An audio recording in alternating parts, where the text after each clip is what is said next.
Hello, and welcome to the Three Blind Mice podcast.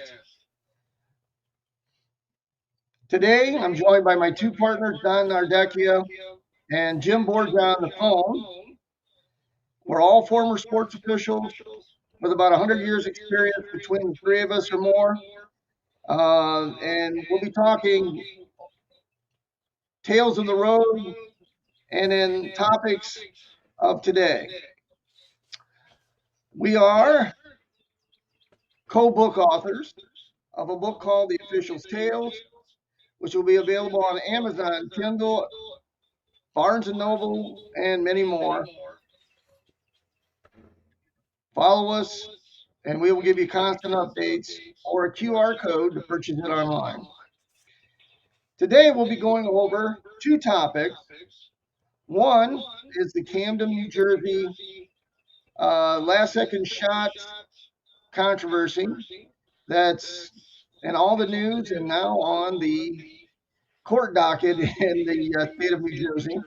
We're also going to be going over the LSU South Carolina scrum at the end of the game, with Don especially being an ex NCAA women's official, and he will give us his perspective.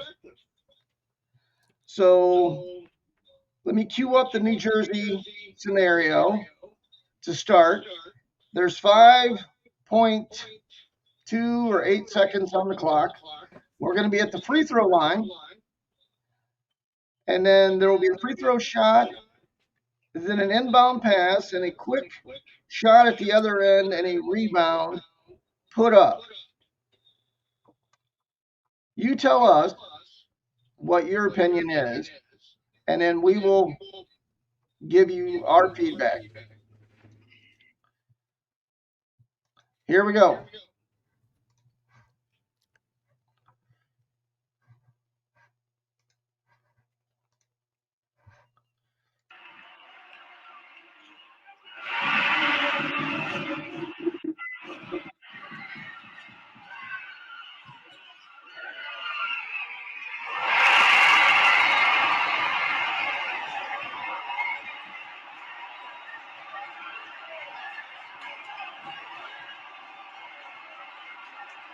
As you can clearly see, the shot was put in with enough time left.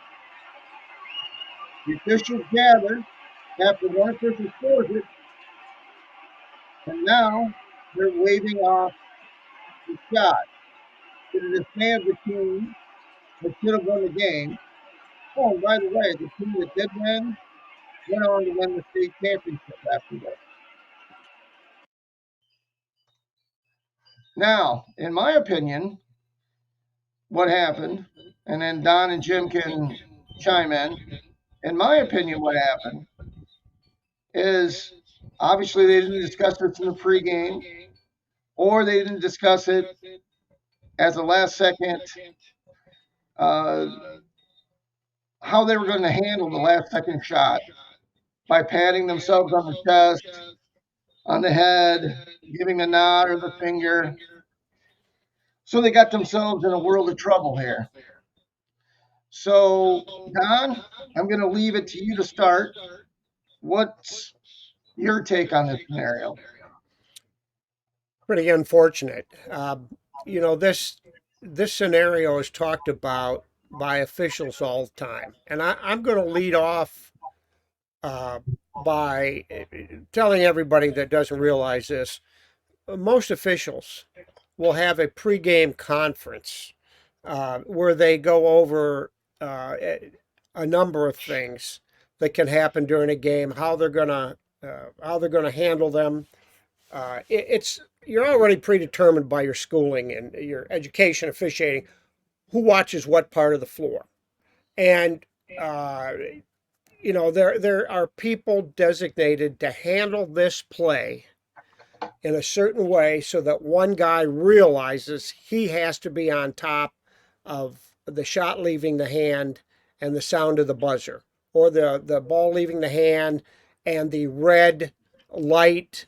Used to be a red light above the basket. Now they have the whole underside of the white painted border of the glass lined with red LEDs, so that whole backboard lights up red when the buzzer sounds, and so that makes it easier on putbacks. Uh, it, it appeared to me that I heard the buzzer well after the ball was out of the shooter's hand, probably somewhere between bouncing off the glass and going in a basket. As long as the ball's out of the hand, it's a good shot. It's a legitimate shot. Uh, One thing I saw at the end, and as you stopped it, and that really concerned me, is that when the three officials got together, they were trying to discuss this amongst a number of probably assistant coaches, first row people that had jumped out of seats, walking amongst them. Now, if you're going to discuss something as important as a shot, there you can see there's that guy in the kind of really light pale green. It's been standing. It was standing there while other people around. Get away from them. Go somewhere and tell them to return to their bench, and the three of you discuss this, because it may get heated, and everybody has to listen to one another. You don't need a coach that thinks he's on the losing end of this call, chirping in your ear while you do this. Before the game, in that pregame conference, you discussed the 4 times in a game you face a potential last second shot, and it's generally gone that the official that is not on the baseline, that person that is on the opposite side of the floor from where the teams in the score table is, that person is going to make the call on a last second shot, good or no good. And if it's no good, you make the call and the signal immediately. If it is a good shot, you let it go. It appears that nobody waved this off. And to get together and for then somebody, if it's the guy that should have made the call, said I blew it and should have made the call, should have killed it, he failed to do what he said he was going to do. It doesn't make it any more right of a call but it's something you talk about. And the one thing, a lot of guys think they can get by, and young officials, listen to this. You're going to be working with a lot of different people, and lots of times junior varsity games are scheduled so that you have to run from work, run in the door of the school after a drive, get dressed and get on the floor. You don't have much time for a proper pregame conference. But the basics are the person, not the lead official. With lead official's the first one to get to the baseline, determined by when you change it, and it's all predetermined by where you were at the other end. Who goes to the lead? Who is the lead once the ball changes hands? The official across the floor from the scorer's table that is not the lead makes that last second call. And if anything, that's one of the first things you have to talk about when you're short time.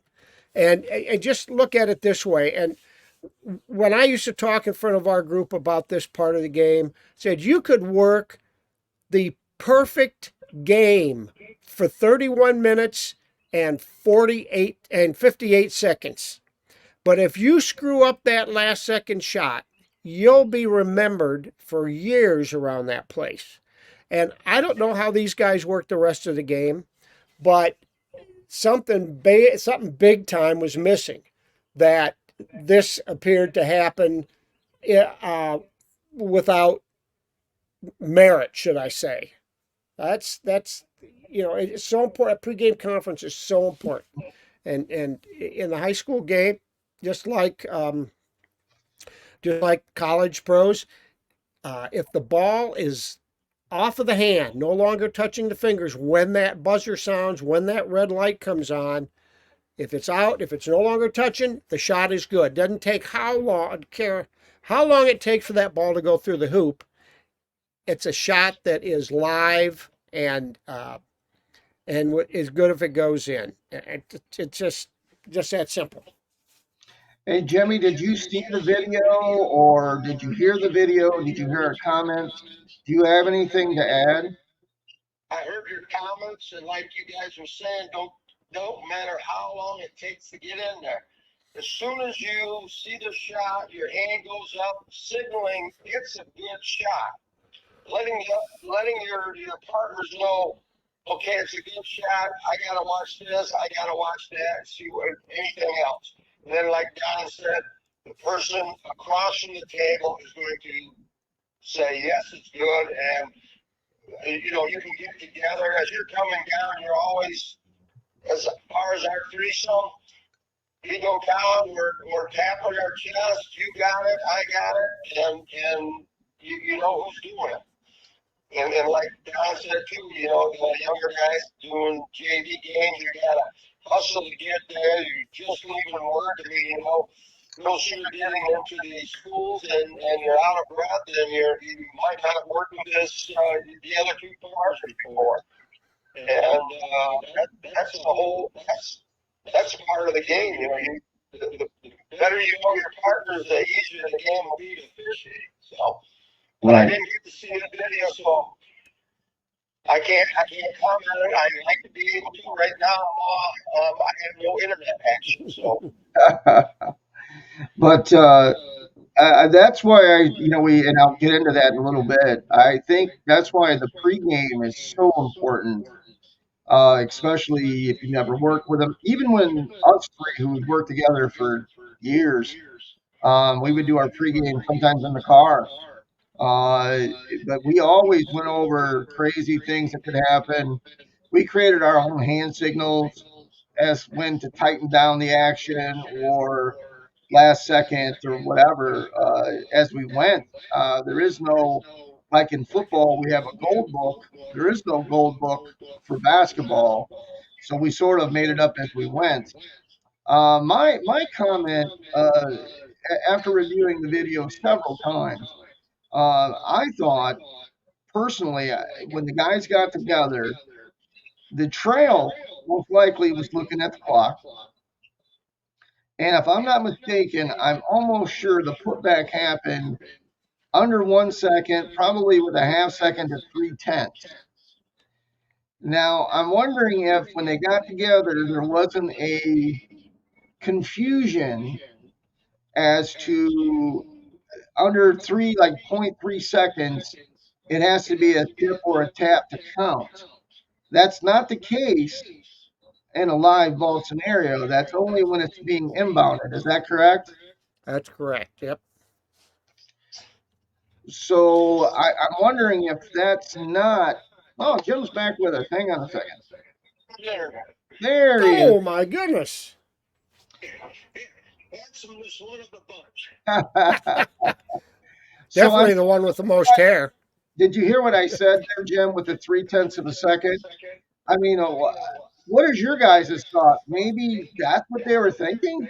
There could have been that confusion there, and for those that don't know, if you have an inbounds play, or if there's, let's say, even if we're at the free throw line and there's 2/10 of a second left on the clock, any ball that is rebounded, you're basically not going to get a shot to count. It can only be a tip.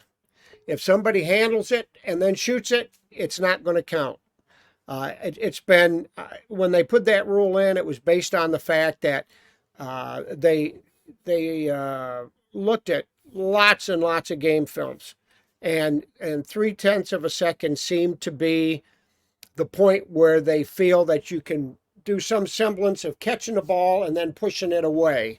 But under that, it's impossible to get a shot off unless you just tip it. So they decided on that number then that less than three, it's got to be a tip, tap, whatever. A catch and shoot is not going to work. And maybe these guys thought that that shot didn't meet that point three to and discounted it because they thought there was .3 on the clock. It seemed I know I saw that from another angle, and it may have been somebody's cell phone that got into somewhere that a sports program down here showed that. And that one showed the clock. It was from taking down the court further, so you could actually see the clock when the player was up to tip it. And it looked to me like the ball was just about in the basket. Um, and it didn't even look like a catch and tip. It was the kid went up and played it right away. It's a tough thing, and like I say, it's in the courts now. Yeah, and that's unfortunate, Don, that we've gotten that far, Yeah, that we have to go, it's just bad. yeah, yeah. So I don't know. What can I tell you? But the other thing too to remember that the outside guy that's going to make the decision whether it's good or not, if you don't think it was left his hand by that or he caught it, you can wave it off, and that's the end of the discussion right there. Now, if there's a foul, if somebody hits the body of that guy that's tapping it, that's a whole different story. You're not going to shoot anything. So you can call, if you have the bonus, then you shoot that. Yeah, that's a good point. It's so many things can happen that I did not see happen in all the years I officiated, and one is if the kid gets the shot off and the buzzer sounds before it's a jump shot, the buzzer sounds before he gets back to the floor. That's a live ball foul. The shooter misses the shot, he'll get his free throws, whatever, 2-shot, 3-shot. That could affect the score to end of a ball game. But if the foul is called, the ball's gone, the foul is called, they get the play to they'll go to the foul line with time left if it hasn't buzzed. If it's a long shot, the kid gets wiped out. Somebody tries to block his 3-point shot from half court. The kid gets wiped out. The buzzer sounds before the ball gets there. We're still going to shoot threes. If the game is in doubt, we'll shoot the threes, and nobody's going to be at the free throw line. There's no reason for a rebound. It's a clear lane. So there's a lot of things that can happen. In this, it was a lot more straightforward in this game from everything I saw. And if you're gonna, the person whose job it is to decide if the shot was in time or not in time, what I used to tell when I was working with guys I didn't know, I would say, here's what we're going to have to do. If you say it's no good and it's late, blow your whistle and signal it, because if it's no good, game's over. Blow the whistle along with the horn. Okay, but be very, very, very emphatic with your signal. Don't just, don't soft sell that one, because you're going to have to hard sell that one. And that's the biggest call of the game. Could be the biggest call of the year for some teams when you get into late February and into March. So you do that, and then there's your signal to the rest of the guys that you saw it and you called it no good. And if it's good, if it's a 3, your hand's up in the air. If it's not, you're just waiting. And if you haven't blown the whistle and you're not the one that's supposed to, you best not be blowing the whistle from another one of those spots, because it was your job to watch what the players were doing, to make sure that there was no pushing underneath or anything like that. So, that, I think we can talk on this one all day, but I think we've hit the major points that people might have wondered about. Yeah, and if you have any questions or comments, feel free to ask, and we'll try to get back to them on a future show.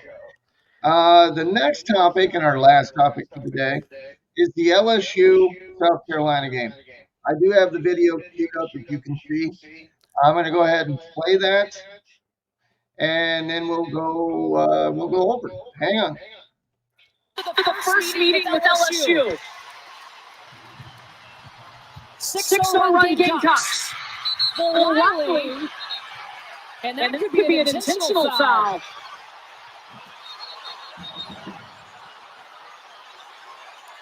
Oh, we don't want this.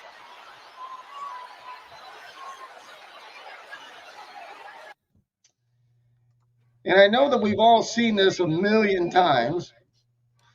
So, Jim, you asked about this earlier pregame, pre-show. What's your take? And then I'll feed it on to Don, who is the former college basketball official. As I was watching this game, next thing I know, they're showing the replay because I didn't know what happened. I heard my relatives talking about it. I glanced over the TV, came closer. The girl stole the ball away from the LSU player. Then she grabbed it. Okay, no problem, no brainer. She intentional foul. As they separated, she was walking away, and for some odd reason, one of the other South Carolina players were coming towards her, and she gave her a shot. Oh, to there is a dead ball. Foul. And then as she got around the other side, well, now we got one of the biggest players on the court come over and decided, well, let's see if I can't be a Duke Buckus award winner and fly her on her backside. That's when some guy who come out of the stands, which we found out later, it was the brother of the player that got knocked on her ass. Did I say that? Yeah, well, it's the internet, so you can, Well, we'll have to get a Harpo Marx little horn. When you start going off here, we'll beep you. All right, Don. Now I'll tell you, it was we actually had this discussion pre-show. There was a lot going on. A lot of people got ejected. We even went through the how we would administer the play if it were high school. So I'm going to leave it to Don. Don, take it away. Okay, we had the intentional foul that stopped play originally. That came after the loose ball that the South Carolina girl got. When she had pretty much a clear lane to the basket, the LSU girl hooked her from the waist. They kind of spun around. I mean, no damage done there. It was intentional foul. Nothing flagrant, nothing, level 1, 2 stuff. And so then things started getting a little testy. I think people overreacted to that little spin around. And as the LSU girl was headed back towards her bench, I think a South Carolina girl, I think I remember seeing a South Carolina girl saying something, and she kind of went out of her way to give her a shoulder and upper arm pop. And after that, the big girl from South Carolina, Cordosa, was within view of that happening. So she stepped up. She took about 3 steps up and laid out the LSU girl that went out of her way to bump her teammate. So that's when the whole brouhaha really seemed. You could see everybody pouring from the benches and whatnot. The guy from the crowd in. But let's address what was on the floor here right now. So it took them about 13 minutes of reviewing video. And a lot of that, I think, was determining which players that were in the area of the brawl were players already in the game and players that came off the bench. Because whenever there's a fight or something like that, there's a penalty for leaving the bench and coming on and joining. Now, the coach and the coaches can come out if they're acting to try to pull their players out of that or get, try to be a peacemaker there. I did see one of the officials that was probably underneath the LSU basket during that free throw come running up into the fracas, and in doing so, she passed by some players, which is something you shouldn't do, because you leave those players by themselves without anybody watching them. Now, maybe in the college game, because they're on TV, they tell them to get in and try to break up the original thing, and then they can always go back to the. They took much. I remember them documenting 12 minutes into this, trying to find out who all came off. So what happened with that? there was one ejection for fighting. That was to Cardoso, the big girl from South Carolina that laid out the LSU girl. So she's ejected for fighting, which means she is also suspended from play for the next game, which for South Carolina is their first NCAA round tournament game. Now, as far as the ejections that all left, there were 3 other South Carolina girls that were ejected for leaving the bench during this. There were total 6 players from LSU that came on the floor from the bench that were ejected. Individually, they were ejected, and in total, being that there was only 3 leave the bench ejections on one team and 6 on the other, they treat leaving the bench as 1 technical apiece. They both, even though that was 3 on one team, 6 on the other, they offset. So there were no technical fouls shot for the people that leave the bench, but they were sent to the locker room. And for the winning team, South Carolina, those girls were restricted to staying in the locker room while the teammates were celebrating their win out on the floor. As they resumed play, they shot 2 free throws. South Carolina girl did that was fouled, the intentional foul. And normally they would get the ball out of bounds after that. But because there was the technical foul for fighting on South Carolina, that took the ball to the next level and put it in the hands of an LSU player that got to shoot the technical free throws. And then, as after any technical foul, the ball was put in play near the midcourt line by LSU to get going. So a lot of stuff going on, a lot of things to see. One of the confusing things, I think, is that the South Carolina coaching staff, and it goes beyond coaches, there are other people that are full-time employees of the program that have various jobs. They're all down the bench, and they probably all came. There were a lot of white coming that way that was besides the white uniforms. At the other end, LSU had a lot of people dressed differently. And so as you saw people coming, you didn't know who they were, where they came from. And once you go back and watch a second, third time, you see these people on the bench. And so there were just a lot of adults that are part of the program there, and it just made for a mass of people. And a black eye for the game. We'll see where it goes for those 2 teams from here. So Yeah. I guess that about sums the whole thing up. The fellow that came over the wall and came after Cardoso was the brother of the girl Cardoso pushed down. He has no right, no spectator has a right to enter the court in a situation like that. Police officer saw it coming and started heading down the steps. He jumped over the wall just a couple seconds after this guy did and got a hold of him just as he got to Cardoso. So the gentleman's looking at, he's out on bail on a couple of charges for assault and battery because he did push a guard away on his way to the floor. So. Well, I know, as you guys know, as we're getting close to the end of our show here, typically when things like this escalate, and I'm calling it an escalation because it's obvious that these 2 teams don't like each other. There's bad blood. Something obviously occurred or was occurring prior to and probably in this game that could have maybe be handled a little different so that it wouldn't have escalated to this point. But of course, it could just been bad blood or poor sportsmanship, which none of us can control. So I don't know what your guys' opinions are on that. Jimmy?